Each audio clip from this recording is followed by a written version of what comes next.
ఒక్కసారి కొమ్మూరి గోల్డ్ కి కాల్ చేయండి. తాకట్లో ఉన్న మీ బంగారాన్ని విడిపించి మార్కెట్ ప్రైస్ కి వాళ్ళు కొనుక్కుని మిగతా డబ్బులు మీకు ఇచ్చేస్తారు. హాయ్, వెల్కమ్ టు మనం టీవీ. మనం టీవీ అనేది మన కోసం. అమెరికా అధ్యక్షుడు డొనాల్డ్ ట్రంప్ కు ఆ దేశ సుప్రీంకోర్టు గట్టి షాక్ ఇచ్చింది. ట్రంప్ ప్రపంచ దేశాలపై విధించిన టారిఫ్లు చట్ట విరుద్ధమని ప్రకటించింది. దేశాలపై టారిఫ్లు విధించే హక్కు అధ్యక్షుడికి లేదని తేల్చెప్పింది. సుప్రీంకోర్టు తీర్పుపై ఫైర్ అవుతున్న డొనాల్డ్ ట్రంప్ ప్రపంచ దేశాలపై మళ్లీ 10% టారిఫ్లు విధించారు. ఈ టారిఫ్లకు సంబంధించిన ఉత్తర్వులపై ట్రంప్ తాజాగా సంతకం చేశారు కూడా, చాలా అయిష్టంగా.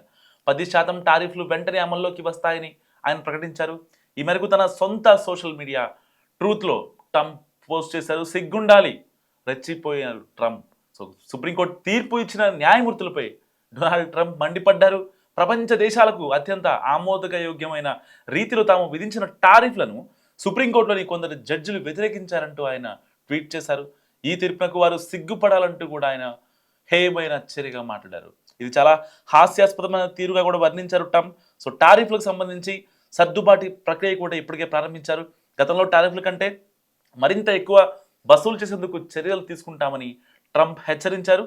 చైనాపై 100% సుంకాల ప్రకటన భారత్కు భారీ ఊరట. సో సుప్రీంకోర్టులో తాజాగా తీర్పుతో ఒక రకంగా భారత్కి ఉపశమనం కలగనుంది. ఈ తీర్పు దేశ వాణిజ్య విధానాన్ని ప్రభావితం చేస్తుందని కూడా నిపుణులు అంటున్నారు. సుప్రీంకోర్టు తీర్పుతో అమెరికా 150 రోజుల పాటు సుంకాలను 10% తగ్గిస్తుంది. సో అమెరికా అధ్యక్షుడు డొనాల్డ్ ట్రంప్ ఎడాపెడా విధించిన సుంకాలకు సుప్రీంకోర్టు ఒక రకంగా చెక్ పెట్టిందనుకోవచ్చు. టారిఫ్లు విధించే అధికారం అధ్యక్షుడికి లేదని తేల్చెప్పేసింది అక్కడి కోర్టు. సో ట్రంప్ సుంకాలకు వ్యతిరేకంగా వాదనలు వినిపించిన న్యాయవాది నీల్ కత్యాల్ భారత సంతతికి చెందిన వ్యక్తి. అమెరికా అత్యున్నత న్యాయస్థానంలో న్యాయవాదిగా పనిచేస్తున్న నీల్ కత్యాల్ డొనాల్డ్ ట్రంప్ భారీ సుంకాలను రద్దుకు కారణమైన పిటిషన్లో ఆయన వాదనలు వినిపించారు. కాంగ్రెస్కు మాత్రమే అధికారం. గతంలో యునైటెడ్ స్టేట్స్ యాక్టింగ్ సొలిసిటర్ జనరల్గా పనిచేసిన నీల్ కత్యాల్ ట్రంప్ వాణిజ్య విధానాలు, దిగుమతులపై రాజ్యాంగ విరుద్ధమైన పన్నులు విధిస్తున్నారని వాదనలు వినిపించారు. ఈ సుంకాలు విధించడానికి 1977 అంతర్జాతీయ అత్యవసర ఆర్థిక అధికారాల చట్టాన్ని ఉపయోగించడాన్ని ఆయన కోర్టు దృష్టికి తీసుకెళ్లారు. సుప్రీం తీర్పు తర్వాత నీల్ కత్యాల్ మీడియాతో మాట్లాడారు. ఇవాళ యునైటెడ్ స్టేట్స్ సుప్రీంకోర్టు చట్టబద్ధమైన పాలన కోసం నిలబడింది. అమెరికన్లు ప్రతి చోట ఉన్నారు. అధ్యక్షుడు శక్తివంతమైన వారే, కానీ రాజ్యాంగం ఇంకా శక్తివంతమైనది. సో కాంగ్రెస్ మాత్రమే అమెరికన్ ప్రజలపై పన్నులు విధించగలదన్నారు.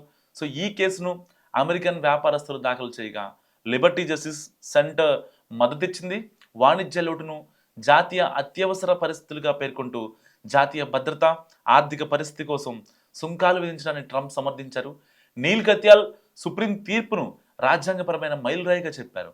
ఈ కేసు అధ్యక్ష పదవి గురించేనని, ఏ ఒక్క అధ్యక్షుడి గురించి కాదన్నారు. సో ఈ తీర్పు అధికారాల విభజన గురించి మాత్రమే, రాజకీయాల గురించి కాదు. 250 సంవత్సరాలుగా ప్రభుత్వానికి పునాదిగా ఉన్న సుప్రీంకోర్టు ప్రాథమిక హక్కులను కాపాడుతుందని కూడా ఆ లాయర్ కత్యాల్ చెప్పుకొచ్చారు. నీల్ కత్యాల్ అమెరికాలోని షికాగోలో జన్మించారు. కత్యాల్ తల్లిదండ్రులు భారత్ నుంచి వచ్చిన వలసదారులు. సో తల్లి ప్రతిభ డాక్టర్, తండ్రి సురేందర్ ఇంజనీర్గా పనిచేశారు. నీల్ ఎలా లా స్కూల్ నుంచి గ్రాడ్యుయేషన్ కంప్లీట్ చేశారు. కెరీర్ స్టార్టింగ్లోనే సుప్రీంకోర్టు జడ్జి జస్టిస్ స్టీఫెన్ బ్రేయర్ వద్ద క్లర్క్గా పనిచేశారు. 2010లో అమెరికా అధ్యక్షుడు బరాక్ ఒబామా ప్రభుత్వంలో యుఎస్ యాక్టింగ్ సొలిసిటర్ జనరల్గా పనిచేశారు. ఇప్పటి వరకు యుఎస్ సుప్రీంకోర్టులో 50కి పైగా కేసులు వాదించారైనా.